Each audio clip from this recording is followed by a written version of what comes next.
कुछ याद है छुट्टी से पहले वर्क पावर एनर्जी में क्या किया था? वर्क एनर्जी थ्योरम पे क्वेश्चंस किए। कैलकुलेशन ऑफ वर्क सिखाया होगा।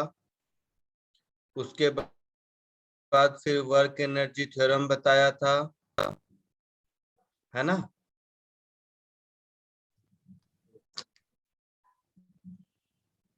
कैलकुलेशन ऑफ वर्क में work done bye constant force बताया होगा, work done by variable force बताया होगा, calculation of work by graphical method बताया होगा। 3 चीजें बताई थी। उसके बाद सेकेंड लेक्चर में वर्क एनर्जी और फिर काइनेटिक एनर्जी, फिर वर्क एनर्जी थ्योरम और वर्क एनर्जी थ्योरम के कुछ क्वेश्चंस किए थे। ठीक है,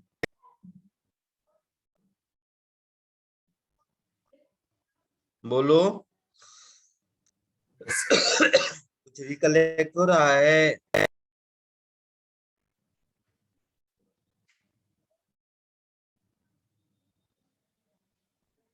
बोलना भाई, कुछ रिकलेक्ट कर पा रहे हो?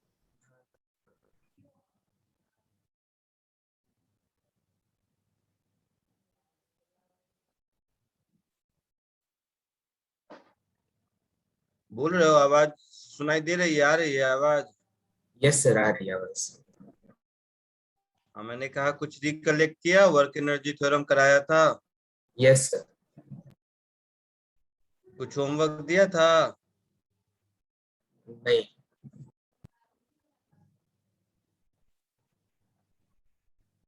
बट कुछ नहीं तुम लोग को याद है। चलो कोई नहीं, वर्क एनर्जी थ्योरम को थोड़ा रिकलेक्ट करते हैं क्योंकि उसकी जरूरत पड़ने वाली है। तो एक आध इजी इजी क्वेश्चन करो।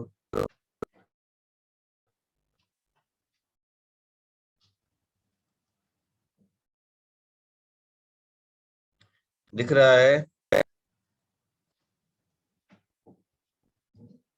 दिखा ये क्वेश्चन? Yes sir. कोशिश करो, ओरली भी कर सकते हो, 1 लाइन है।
बोलो, हुआ कुछ?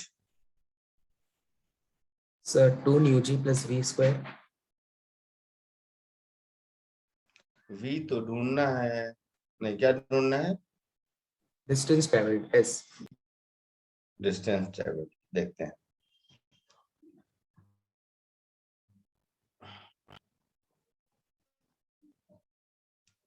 क्या क्या फोर्स लगेगा। mg नीचे, सरफेस नॉर्मल इधर, और फ्रिक्शन इधर, यही लगेगा।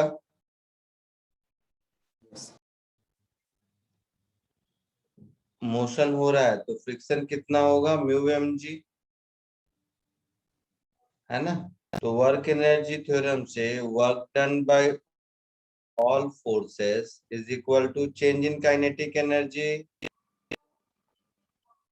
ऑल फोर्सेस में क्या क्या है? ग्रेविटी है, नॉर्मल है और फ्रिक्शन है। Change in kinetic energy finally 0, initially half mv²। ऐसा work done by gravity 0, work done by normal reaction 0, work done by friction minus mu mg into distance d is equal to minus half mv²। आया समझ में कैसे?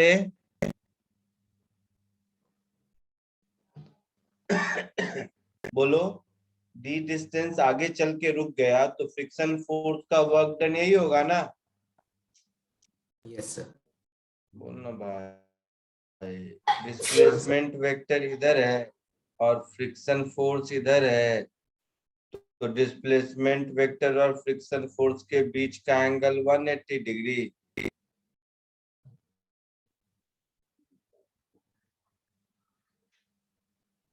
तो friction into s into cos 180 ऐसा होगा। So mu mgd is equal to half mv²। तो d चाहिए था v²/2 म्यू g। यही आंसर है, यही आया था। यस यही आया था या कुछ और?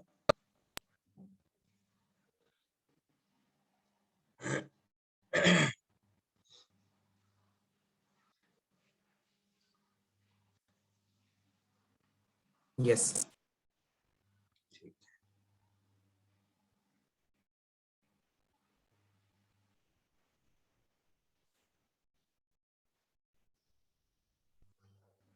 आगे बढ़े।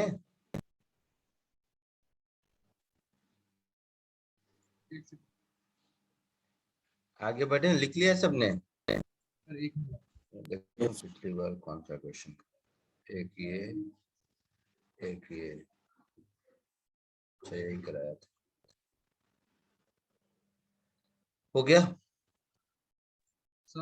नेक्स्ट सर वर्क मैंने एनर्जी थ्योरम डिफरेंट का मेथड से क्या? मैंने डिक्सो मेथड से किया, राइट आंसर। कौन सा मेथड से किया? सर मैंने फोर्स एक्सीलरेशन लगाया निकाला। क्या? हाँ हाँ वो मतलब फोर्स एक्सीलरेशन मेथड निकाला। है। एंड हाँ v स्क्वायर इक्वल्स टू। समझ गया। फोर्स मेथड से रिटार्डेशन लगा काला, फिर v² is equal to u² plus 2as। हाँ सर वही। यही ना? हाँ यस नहीं, सर। वो काइनेमेटिक्स वाला मेथड वो एडवाइजेबल नहीं है। ठीक है, चलेगा सर। यस। उसको प्लीज हाँ यूज मत कीजिए, नहीं तो फिर वर्क एनर्जी बढ़ने का मिलेगा। एक ये क्वेश्चन करो, ठीक ठाक क्वेश्चन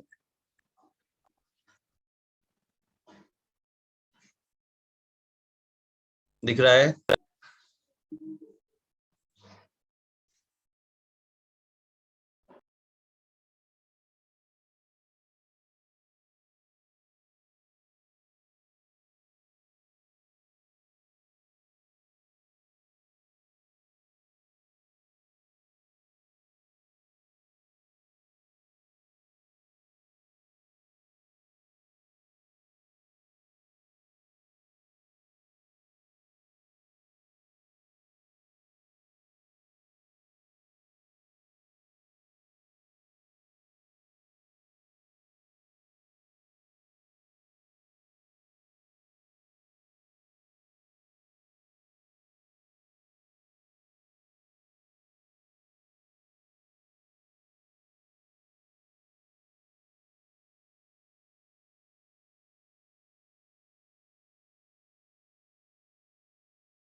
जाओ 2 लीटर पानी लेके आओ।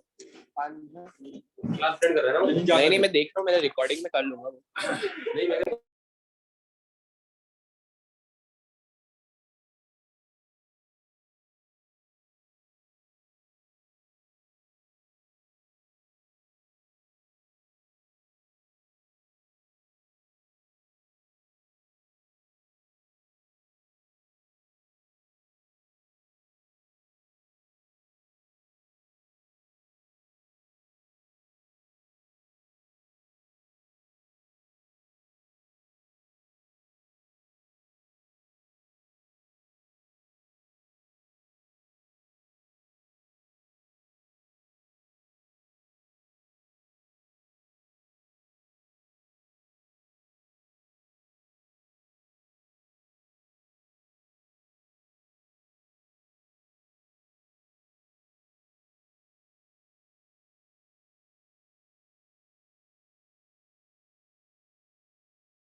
बोलो, तो कुछ आइडिया कहाँ तक पहुंचे?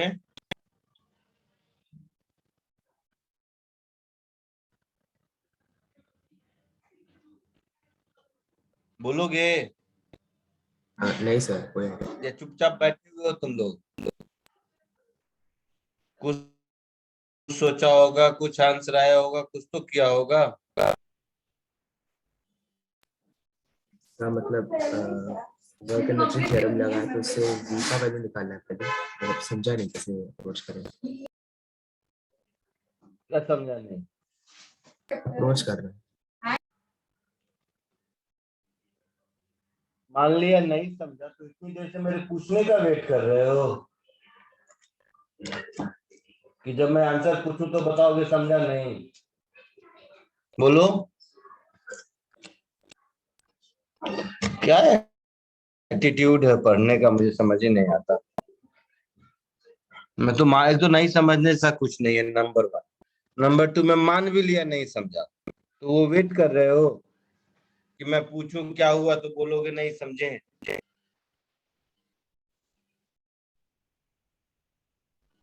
बड़ी गंदी हालत है तुम लोगों की, बहुत ज्यादा। तुम्हें पता नहीं है बट बहुत ज्यादा गंदी हालत है।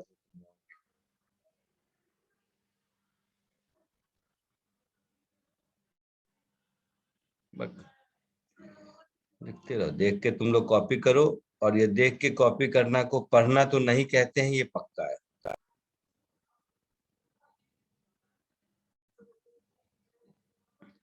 चलो, ये 3 मीटर पर सेकेंड से आगे गया।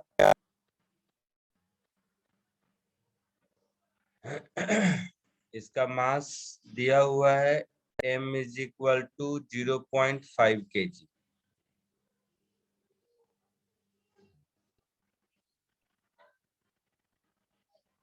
यहाँ जाके इस स्प्रिंग को कंप्रेस करता है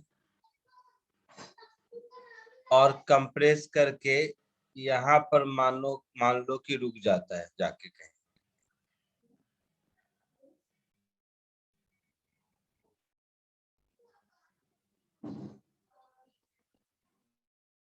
यहाँ पर x डिस्टेंस जाकर रुक जाता है।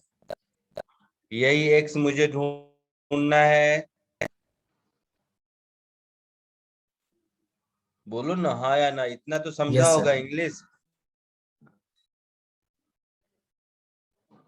AB और BD का डिस्टेंस 2 और 2.4 है।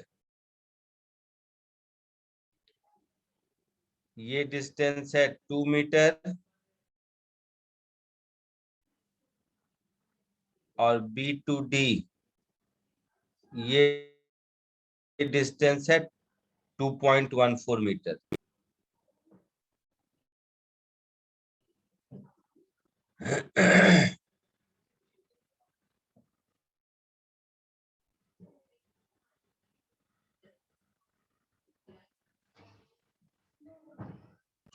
AB फ्रिक्शनलेस है और BC में फ्रिक्शन है, तो ये वाला पोर्शन B2C रफ है और ये वाला पोर्शन ये स्मूथ है।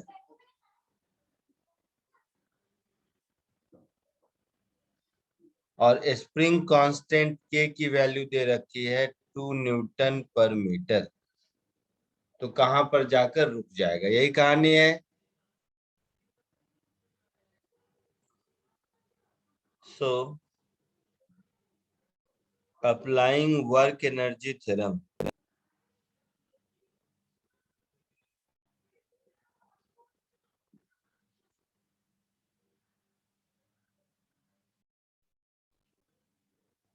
work done by all forces is equal to change in kinetic energy.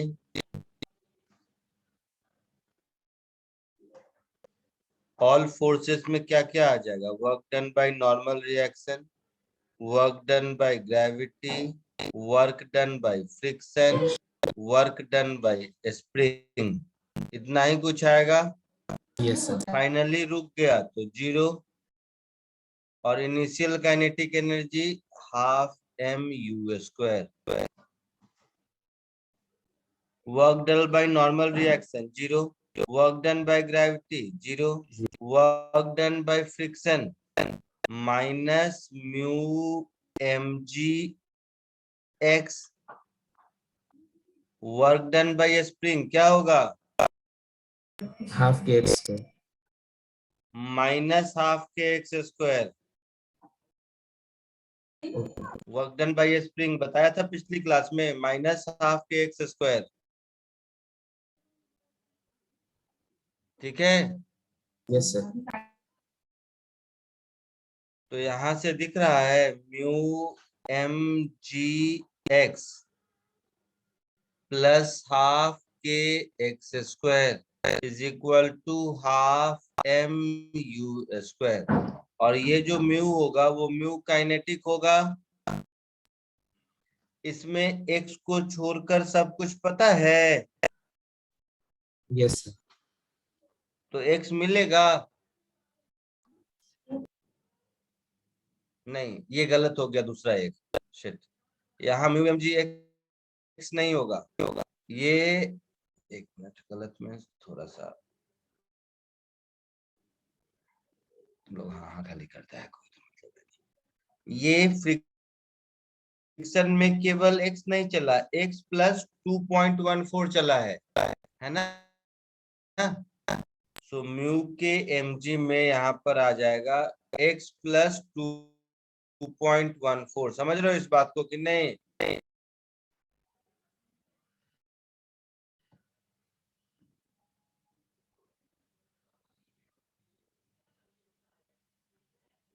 पर सर जब वो AB डिस्टेंस चला होगा तब तो उसमें कोई फ्रिक्शन लग नहीं रहा होगा, एंड तो एक्स की हाँ, तो वैल्यू ए बी में 2.14 ही नहीं होगी। लगा है ना, आगे तो लगा है। हाँ। तो स्प्रिंग तक पहुंचने से पहले भी रफ सरफेस पर 2.14 चला है ना। Yes sir. तो फ्रिक्शन में टोटल कितना चला, 2.14 प्लस एक्स चला है। Yes sir. तो इसमें एक्स ढूंढ सकते हो, एक्स को छोड़कर बाकी सब तो दिया हुआ है।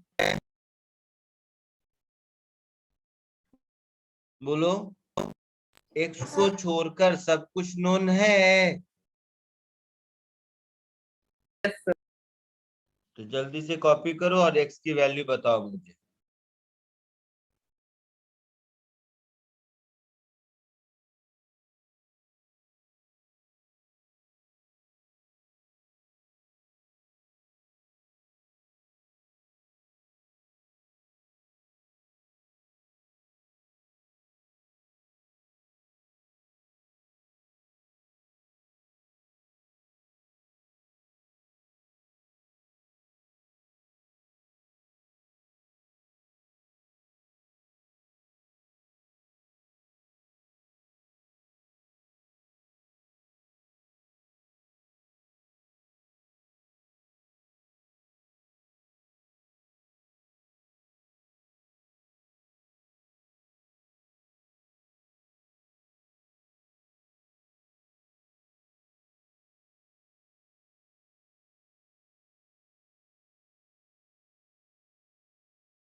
सर आंसर दो। क्या है x की वैल्यू? Sir approximately 1 metre.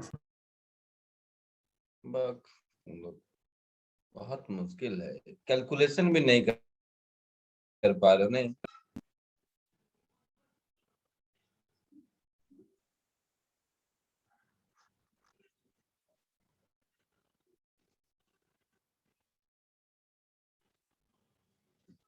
और कोई?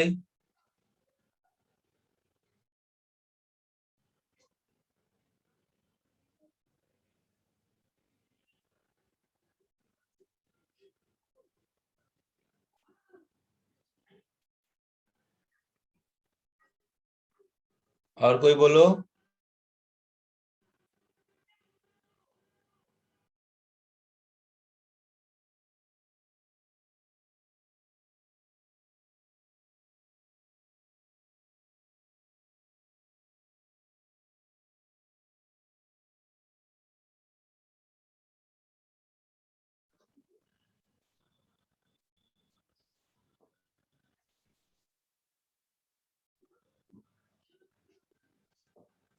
सर क्वाड्रेटिक सॉल्व करने पे 2 वैल्यूज आए अप्रोक्सीमेटली, तो क्या आता है?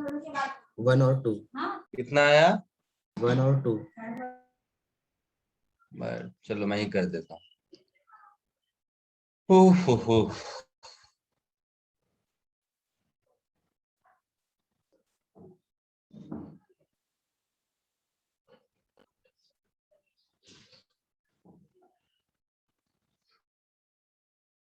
चलो, इतना भी तुम लोगों से एक्सपेक्ट करना जरूरी नहीं है, मुझे लगता है।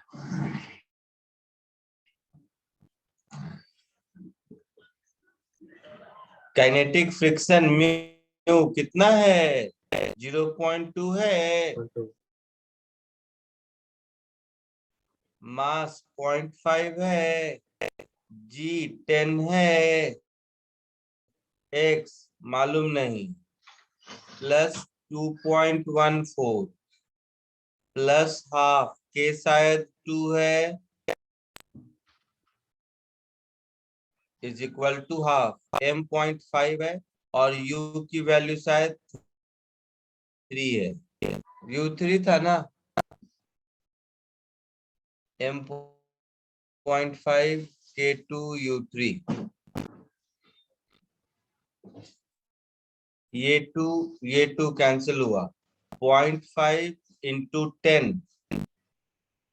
5 इंटू 0.2 1, ये भी गया। So x plus 2.14 plus x square is equal to 3 square 9, 9 into 0.5 4.5, 4.5 divided by 2 2.25। 2.25।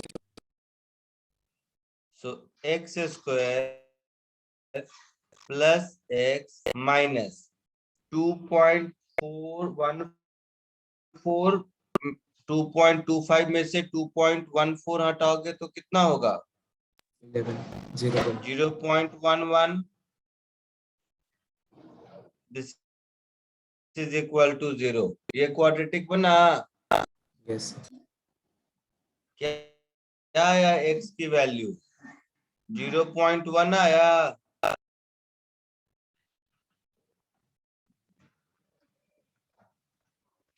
बोलो। यस। अब देखोगे क्वेश्चन में मेन चीज क्या बताऊं, सोचा था कुछ सिखाऊंगा बट वहां तक तुम लोग पहुंचते ही नहीं। ये जो coefficient of kinetic friction, sorry static friction 0.22 दिया हुआ है, इसका क्या यूज है? तो इसका यूज ये है कि यहाँ पर जब स्प्रिंग एक्स कंप्रेस्ड है तो स्प्रिंग इस पर इधर की ओर फोर्स लगा रहा होगा, के एक्स आगे पुश कर रहा होगा। और अगर ये स्टैटिक फ्रिक्शन से ज्यादा है, के एक्स, अगर के एक्स स्टैटिक फ्रिक्शन से ज्यादा है तो इस पॉइंट पर रेस्ट पर नहीं रहेगा। समझे मेरी बात? तो ये भी तो चेक करना है कि यहाँ रेस्ट पर है या नहीं, वो यस चेक सर। करने के लिए ये दिया हुआ है। तो kx की वैल्यू क्या हो गई? 2 इंटू 0.1, दैट इज 0.2 न्यूटन। और स्टैटिक फ्रिक्शन की मैक्सिमम वैल्यू कितनी हो गई? तो 0 पॉइंट म्यूएस कितना था? 22। 0.2। 0.22 इंटू 0.5 इंटू 10, ऐसा कुछ। तो ये कितना हो गया?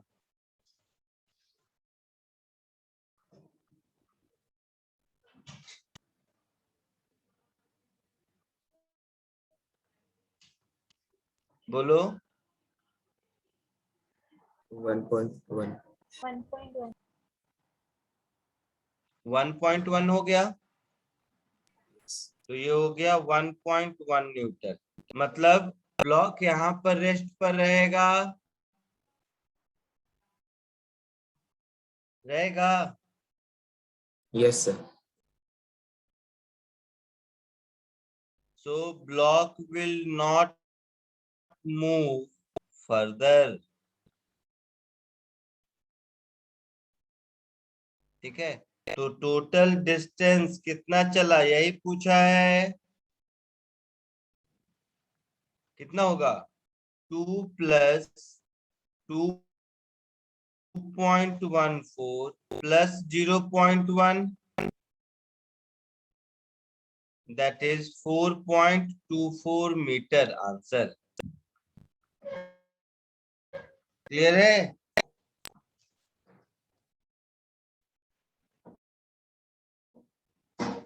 क्लियर है सबको? Yes sir.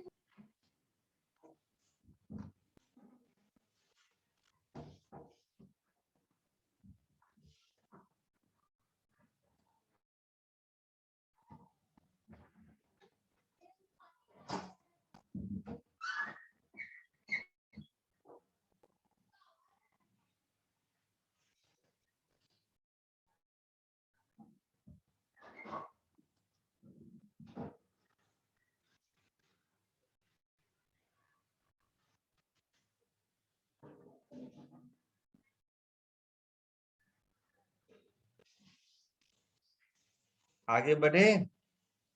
Yes sir.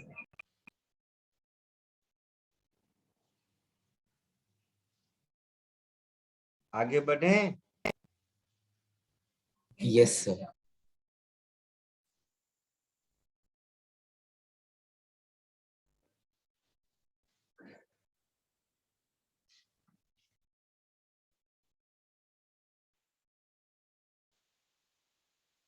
एक और क्वेश्चन सोचो।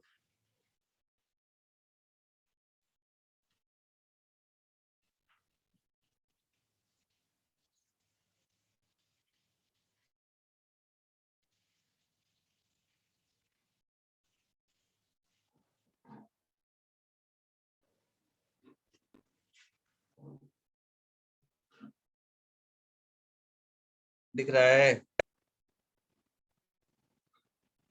Yes sir. इसको कोशिश करो, ये सॉल्व करो, इसके बाद कुछ आगे बढ़ेंगे। बहुत ही अच्छा क्वेश्चन है ये। मिनट।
बोलो, पढ़ लिया सबने?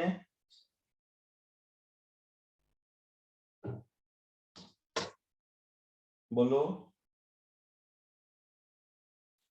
यस सर, ट्राई किया। कुछ आइडिया? हाँ सर, कुछ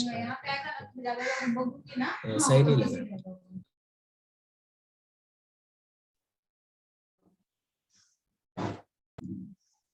कुछ आइडिया?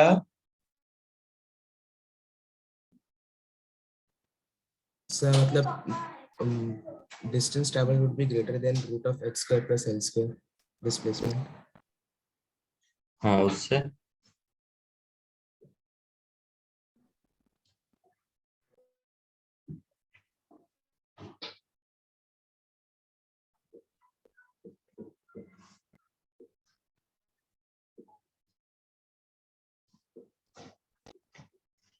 यही 4 फोर्सेस होंगे।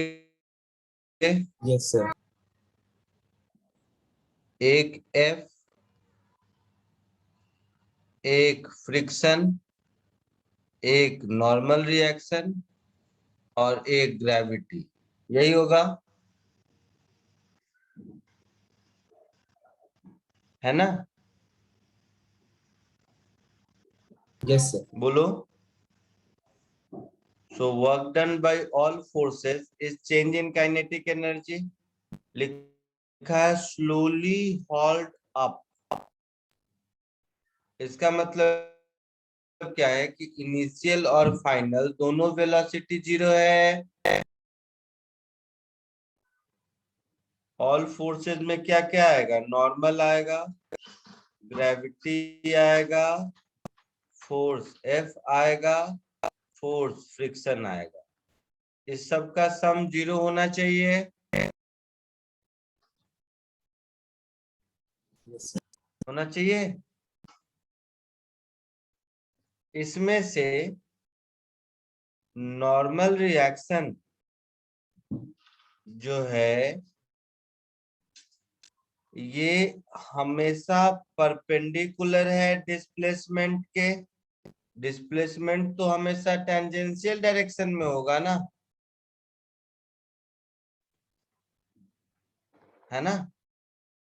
बोलो। Yes. तो नॉर्मल रिएक्शन डिस्प्लेसमेंट के हमेशा परपेंडिकुलर है हर पॉइंट पर। तो इसका मतलब है work done by normal reaction 0 होगा, तो ये 0 हो गया। वर्क डन बाय ग्रेविटी, तो mg नीचे लग रहा है और फाइनली यहां से यहां तक h ऊपर गया, तो माइनस mgh होगा। बोलो। Plus work done by force F plus work done by friction 0 होना चाहिए,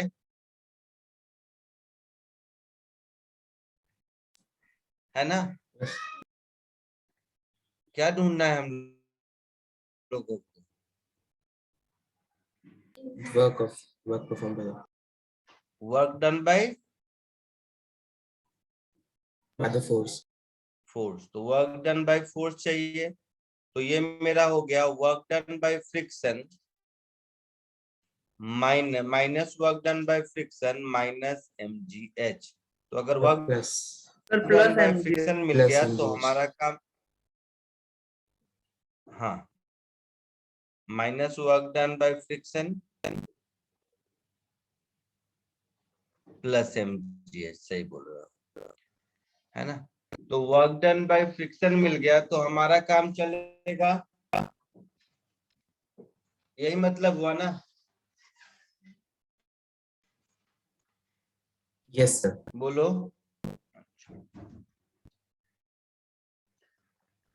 तो अब देखो, वो जो छोटा सा पोर्शन है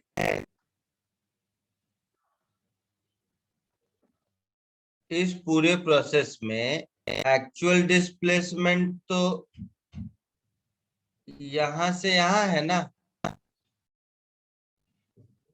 ये एक्चुअल डिस्प्लेसमेंट वेक्टर Yes है sir. ना? तो कोई भी एक छोटा सा ds डिस्प्लेसमेंट जो होगा वो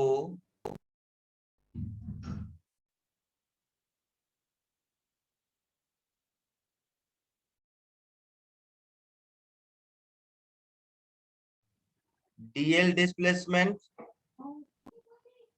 इन दोनों का वेक्टर सम होगा ट्रायंगल लॉ से।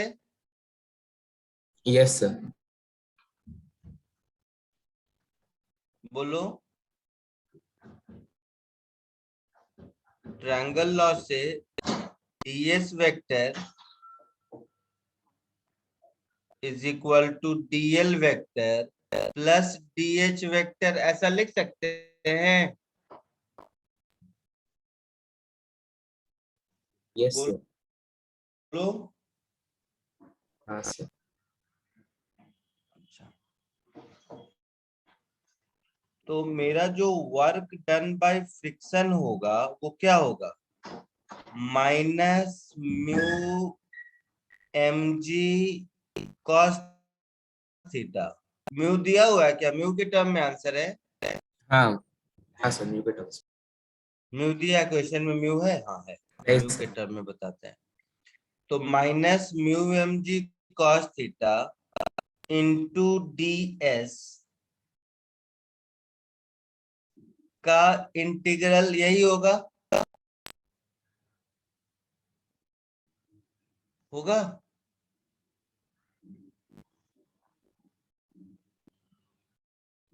बोलो।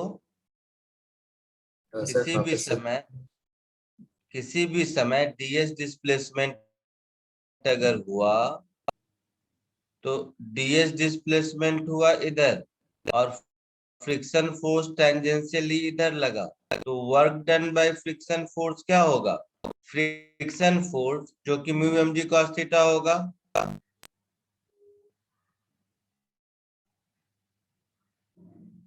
इंटू ds और cos 180 का -1, है ना? हाँ सर। समझ रहा है कुछ? हाँ। इसी का integral work done by friction होगा। Yes sir. So minus mu mg integral of ds cos theta. Mu mg तो कांस्टेंट है। Yes sir. तो इस ट्रायंगल में आपको दिख रहा है कि dl is nothing but ds cos theta.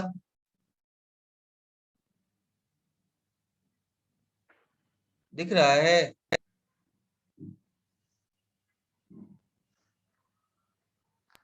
तो ये हो गया माइनस म्यू mg dl का इंटीग्रल कहां से कहां तक? तो फ्रॉम 0 टू l। तो वर्क डन बाय फ्रिक्शन हो गया माइनस म्यू mg l, है ना? इसको वहां पर सब्स्टिट्यूट कर दो।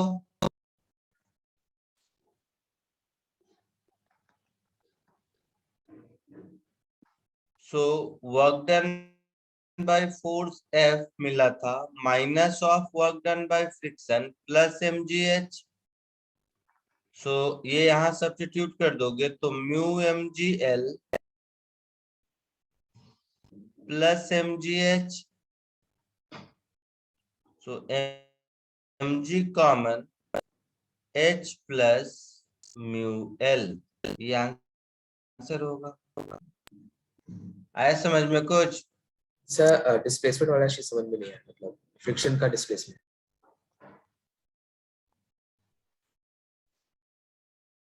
चलो इसको कॉपी करो पहले, फिर उसके बाद बताओ। कुछ नहीं समझा तो बताओ, पहले कॉपी करो। ठीक है।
हो गया?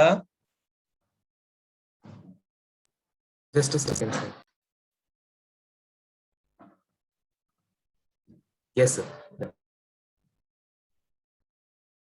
ठीक है, चलो। सर सर बोलो। सर एक बार फिर से बताएं, इंटीग्रेशन करने की क्या जरूरत पड़ी? हर जगह पर थीटा अलग अलग होगा ना। हाँ वो तो हो। हाँ तो किसी एक छोटे से सेक्शन डीएस में देखा तो ये थीटा है, तो ये जो mu M g cos theta ds है, इसमें ये थीटा चेंज हो रहा है डीएस के साथ साथ। तो सीधे कैसे लिख देंगे, इंटीग्रेट करना पड़ेगा ना। Yes sir. हाँ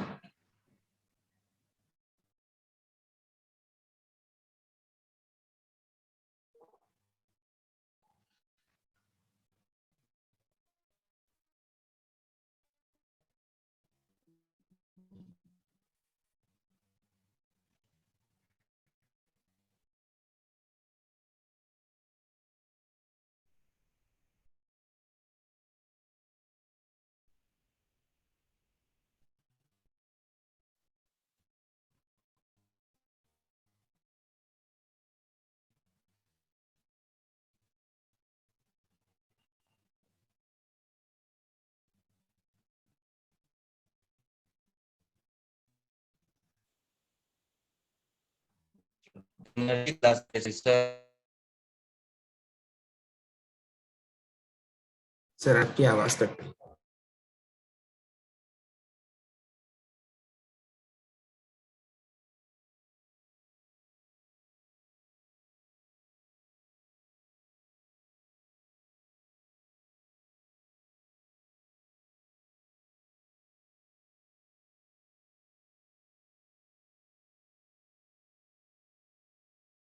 आवाज आ रही है?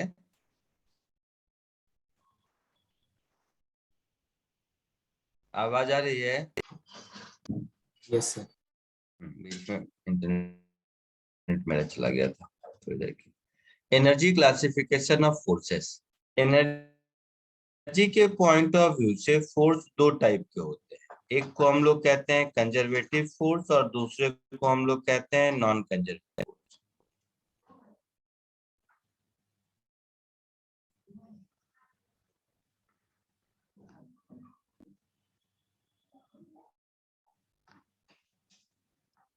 कंजर्वेटिव फोर्स का मतलब हुआ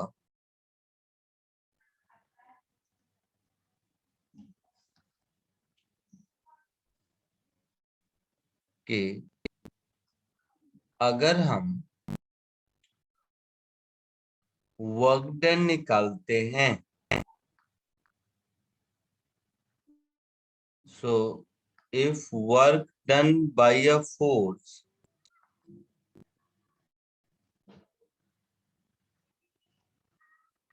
is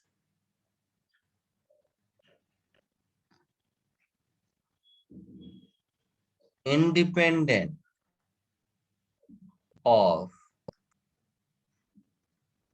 path taken by the object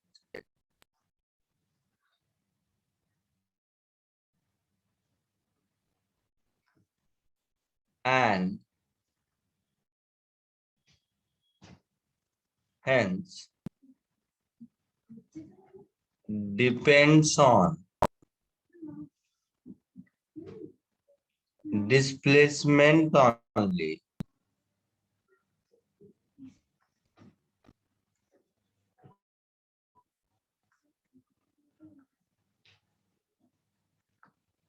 then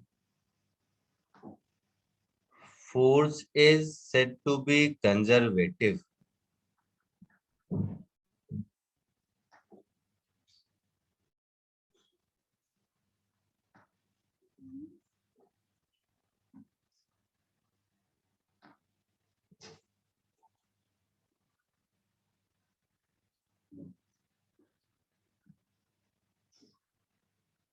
ठीक है?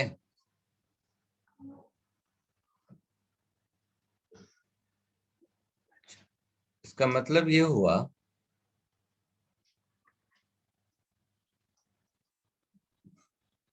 कि अगर हम लोग वर्क डन निकालें, तो अभी देखे थे हम लोग वर्क डन क्या होता है, integral F X D x plus integral F Y D Y plus integral F Z D Z.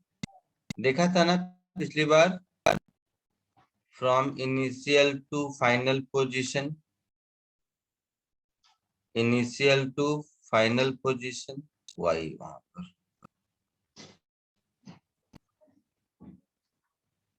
From initial to final position, ये वाला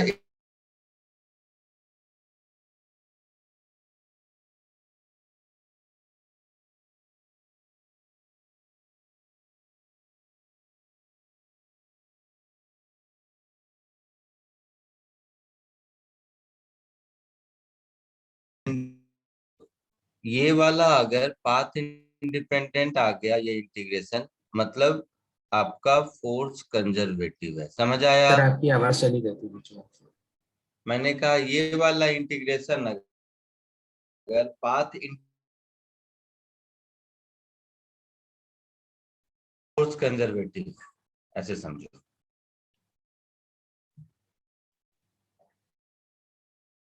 अच्छा पहले इतना कॉपी कर लो, फिर एग्जांपल के साथ देता हूँ। पहले इसको कॉपी कर लो, यहाँ तक कॉपी कर लो, फिर देखते हैं।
Done sir.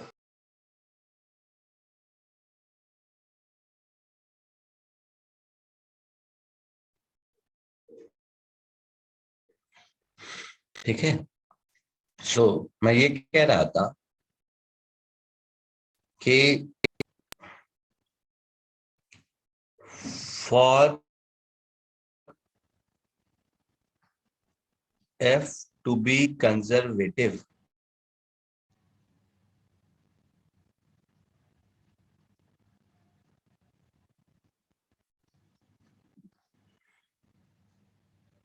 this integration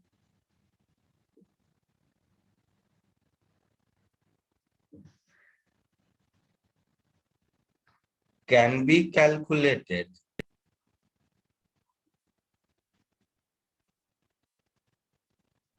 can be नहीं, should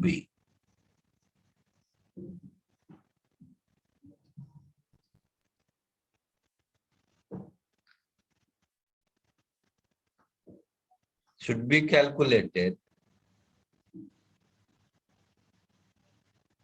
without considering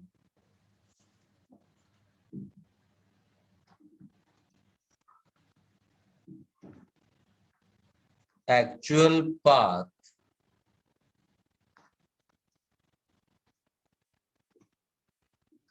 taken by the object. ठीक है, फर्स्ट पॉइंट। सेकेंड पॉइंट, इसका मतलब ये भी हो गया कि integral of f dot ds along a closed path is 0, क्योंकि क्लोज्ड पाथ में डिस्प्लेसमेंट 0 होगा, है ना। So work done yes sir. in a closed path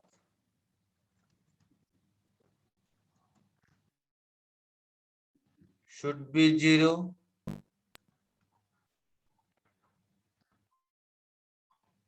for conservative forces. Non conservative में ऐसा नहीं होगा। जैसे फ्रिक्शन है, तुम कहीं से कहीं चले जाओ, फ्रिक्शन का वर्क डन 0 थोड़े ना होगा, है ना। तो पाथ लेंथ पे डिपेंड करेगा।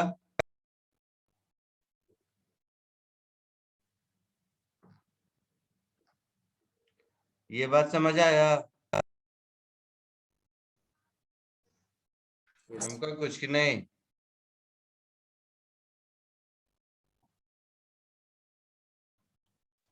बोलो। यस।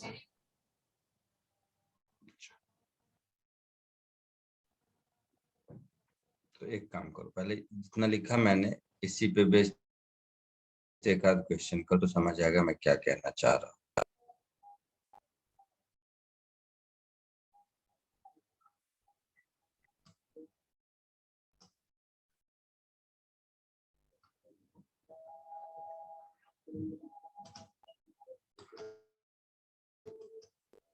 एकदम सिंपल, एक एक लाइन का।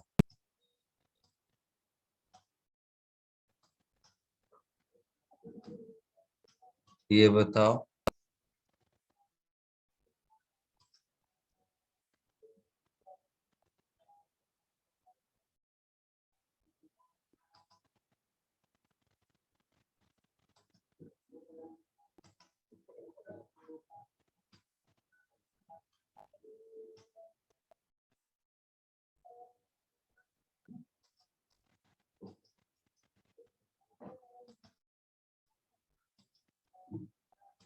दूसरा ये बताओ,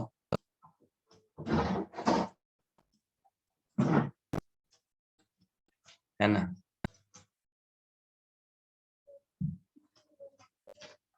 अच्छा एक मिनट रुको, इससे पहले एक दो और छोटी छोटी चीजें बता देता हूँ। कंजर्वेटिव फोर्स एक तो इक्वेशन इंटीग्रेशन से तो पहचानेंगे ही, वैसे all constant forces are conservative.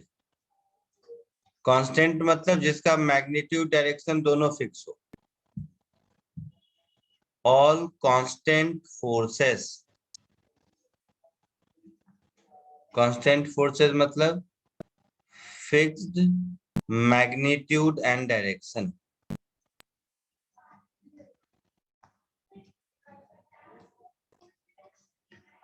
Fixed magnitude and direction.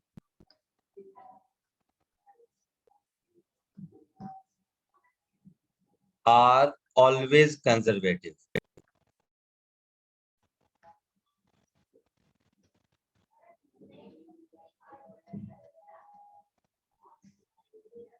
अच्छा, all central forces भले उनका फोर्स वेरी करे वो हमेशा कंजर्वेटिव होता है।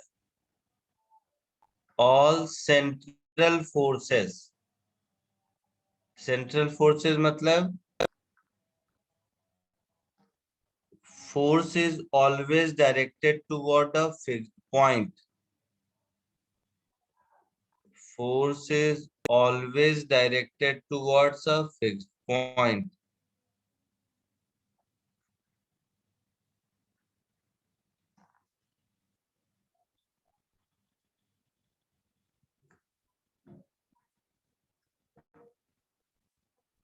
Are always conservative.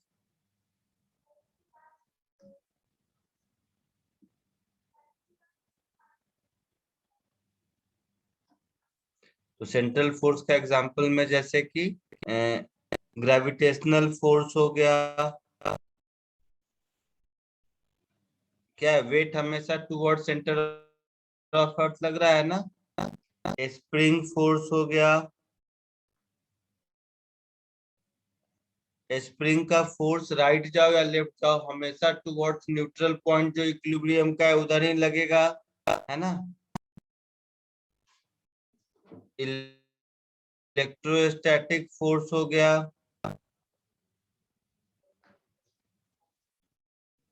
एक्सेट्रा। ठीक है, तो इसको कॉपी कर लो और वो कॉपी करने के बाद ये दोनों क्वेश्चन ट्राई करो।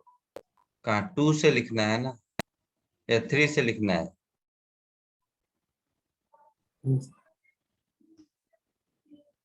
3 से।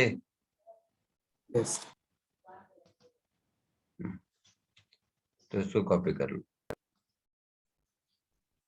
और उसके बाद ये दोनों क्वेश्चन अटेम्प्ट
आया कुछ फर्स्ट और सेकेंड?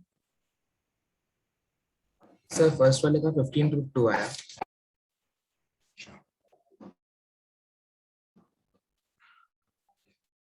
क्या करूं तुम्हारा?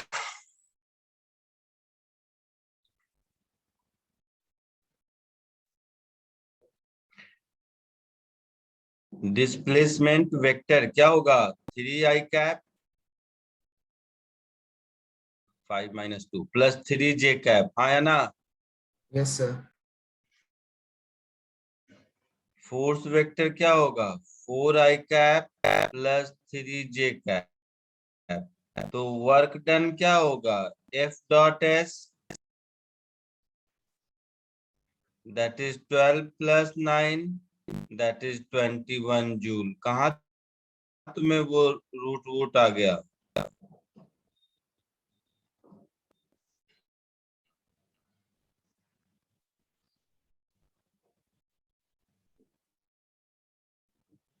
बोलो।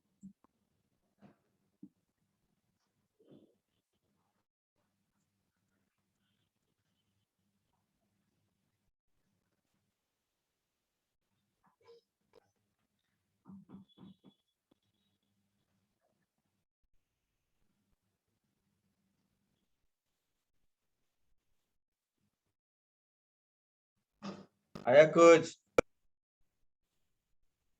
समझ? कुछ आया? सेकेंड केस में वर्क डन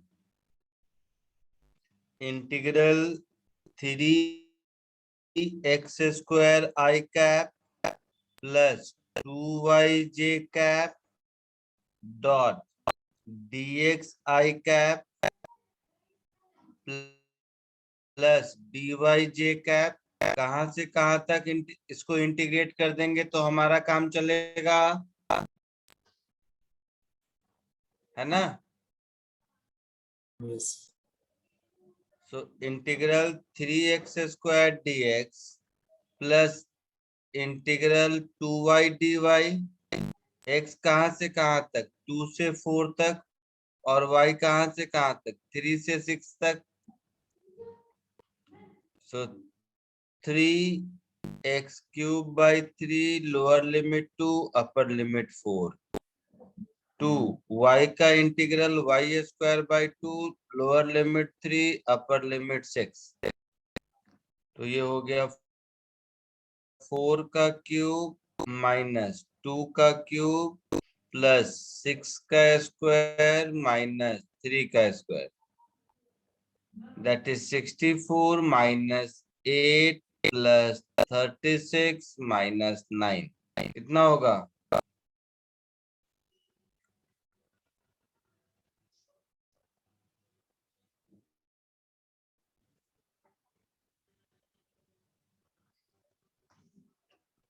एट्टी 3 जूल्स होगा।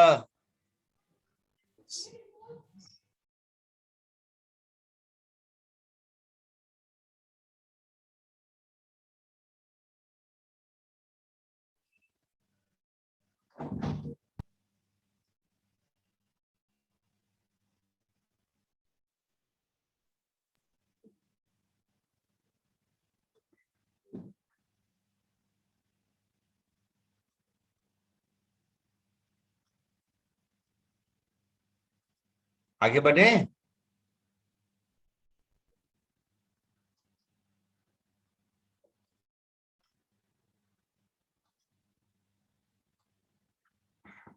एक मिनट। आगे बढ़े। 1 मिनट सर।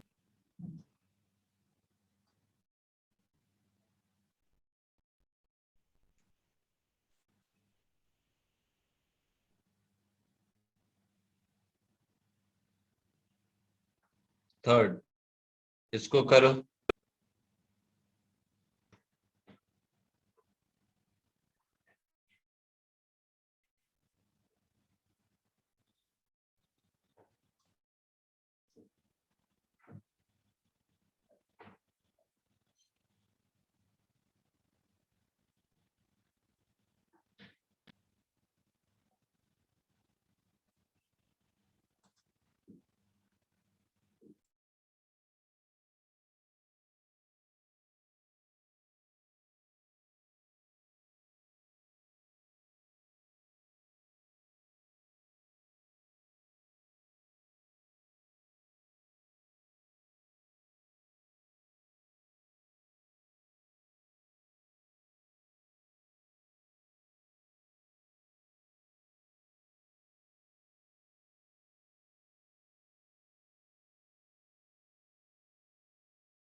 आया कुछ आंसर तुम लोगों को?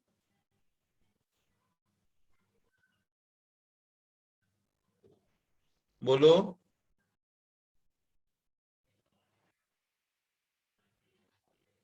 बोलोगे?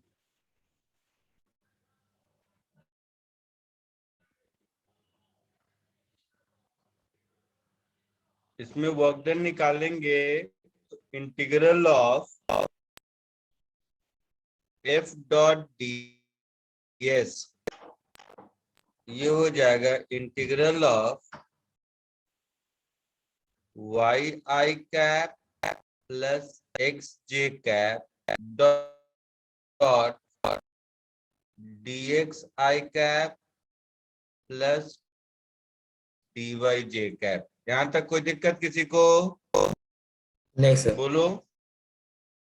तो ये कुछ ऐसा हो गया y d x plus x d y. Yes sir. ध्यान से देखोगे तो इसको अब इंटीग्रेट करने में लग रहा है कि दिक्कत होगी, लग रहा है ऐसा। हाँ लेकिन और थोड़ा ध्यान से देखोगे तो ये कुछ और नहीं d of x into y है ना? तो इसको ऐसा लिख सकते हैं integral of d of x into y. समझा? कुछ याद आया? Product rule. Yes sir. तो ये हुआ x इंटू वाई, कहां से कहां तक गया? तो 2 3 से 5 6 तक। सो 2 3 से 5 6 तक। सो 5 into 6 minus 2 into 3, that is 30 minus 6, which is 24 joule.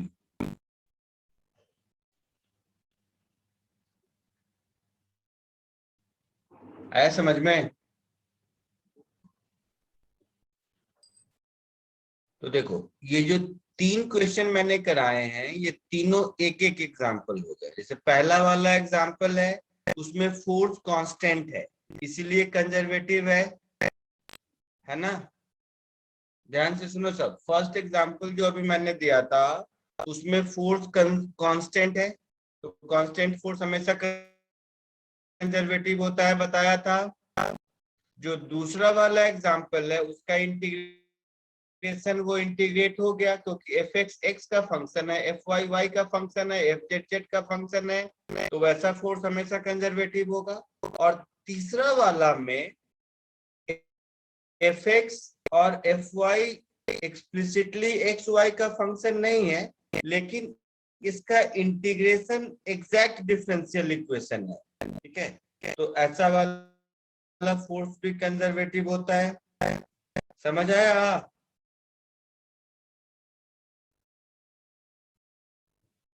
बोलो। सर एक बार फिर से रिपीट करना। मैंने कहा ये 3 एग्जाम्पल में, फर्स्ट एग्जाम्पल में फोर्स इज कांस्टेंट। देखो कुछ था ना something 4i cap plus 3j cap, तो कांस्टेंट फोर्स है, मैग्नीट्यूड डायरेक्शन दोनों कांस्टेंट है तो कंजर्वेटिव होगा ही।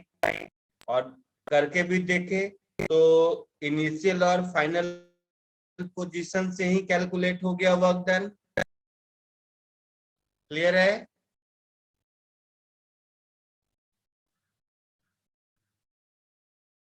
फर्स्ट वाला क्लियर हुआ? Yes sir.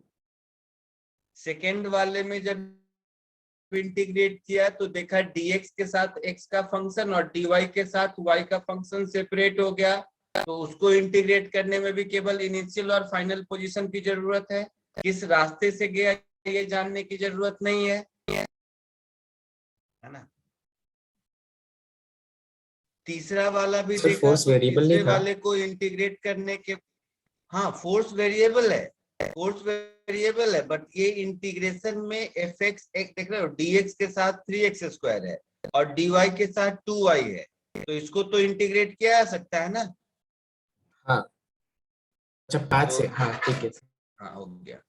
थर्ड वाला देखो, थर्ड वाला में थोड़ा प्रॉब्लम दिखा कि dx के साथ y है बट dy के साथ x है, लेकिन यहाँ y स्क्वायर रहता शायद तो नहीं हो पाता, बट ये जो फॉर्म बना इसको बोलते हैं एग्जैक्ट डिफरेंशिएशन, है ना।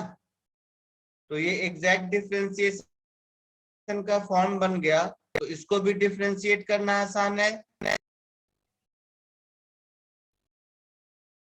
ना। Perfect yes sir. Differential format बोलते हैं।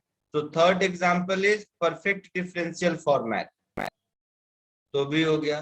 तो अभी तक इन 3 एग्जांपल में हम लोगों ने कोई ऐसा नहीं देखा है जिसमें कि नॉन कंजर्वेटिव मिला है। तो नेक्स्ट लेक्चर में हम लोग वैसा एग्जांपल भी देखेंगे जिसमें नॉन कंजर्वेटिव है ना। आया समझ में? Yes sir. जैसे ये सारे इंटीग्रेशन और वर्क डन कैलकुलेट करने में मुझे पाथ की जरूरत नहीं पड़ी। अब कुछ एग्जांपल ऐसा देखेंगे नेक्स्ट लेक्चर में जिसमें इंटीग्रेट करने के लिए पाथ की जरूरत होगी, तो वो वाले फोर्सेस हो जाएंगे नॉन कंजर्वेटिव फोर्सेस। क्लियर है?